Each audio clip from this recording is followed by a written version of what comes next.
జీవితంలో ఎవరిని తక్కువగా చూడకండి, ఎందుకంటే 5 రూపాయల పెన్ను కూడా 5 కోట్ల చెక్కును రాస్తుంది. జీవితము కూడా అంతే, ఎవరి విలువ వారిదే. దైవం అంటే గుడిలో ఉండే విగ్రహం కాదు, ప్రతి మనిషి గుండెల్లో ఉండే మానవత్వం. కొన్ని వాయిదాలు జీవితాన్ని కూడా వెనుకపడేలా చేయగలవు.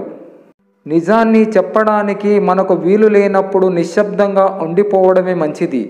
ఆవేశముతో మన ఆలోచన మళ్ళితే చెయ్యని తప్పుకి శిక్ష అనుభవిస్తాము.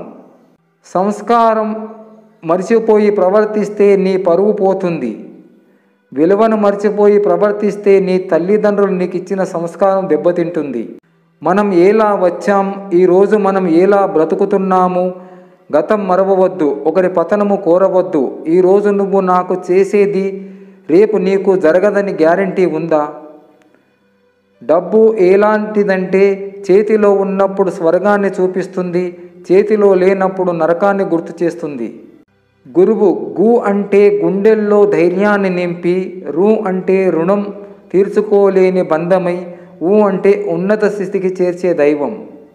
బ్రతుకంటే భోగం మాత్రమే కాదు, త్యాగం కూడా. బ్రతుకంటే స్వార్థం ఒకటే కాదు, నిస్వార్థం కూడా. మానవత్వానికి మచ్చ తెచ్చే స్వార్థం ఎన్నటికీ ప్రశాంతతనివ్వదు. దయా, పరోపకారం మరియు త్యాగం, ఇవే మనిషికి నిజమైన ఆభరణాలు.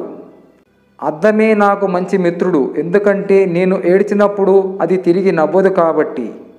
జీవితం అనే పొలంలో సమస్య అనే కలుపు మొక్క పెరుగుతూనే ఉంటాయి. అలాగని పొలం వదిలి వెళ్ళగలమా? కలుపు మొక్కని తప్పిస్తూ జీవించాలి అంతే. ఇప్పుడు ఎంత సైలెంట్గా ఉన్నావో, ఎంత మౌనంగా ఉన్నావో, ఎంత ఓపికతో ఉన్నావో చూస్తూ అన్నీ భరిస్తున్నా కానీ నాకు టైం వస్తే మాత్రం నేనంటే ఏంటో చూపిస్తా. Wait and see. ప్రేమ ఒక మహావృక్షం, నువ్వెంత నరికినా మళ్ళీ మళ్ళీ చిగురుస్తూనే ఉంటుంది, గుండె లోతుల్లో జీవం పోసుకుంటూ. డబ్బు నుండి వచ్చే ప్రేమ దీపం లాంటిది, నూనె ఉన్నంత వరకే వెలుగునిస్తుంది. మనసు నుండి పుట్టే ప్రేమ గుడిలో ఉండే దీపం లాంటిది. స్నేహం విలువ తెలిసిన వారు ఒక స్నేహితుడి రహస్యాలను మరో స్నేహితుడి దగ్గర చెప్పరు.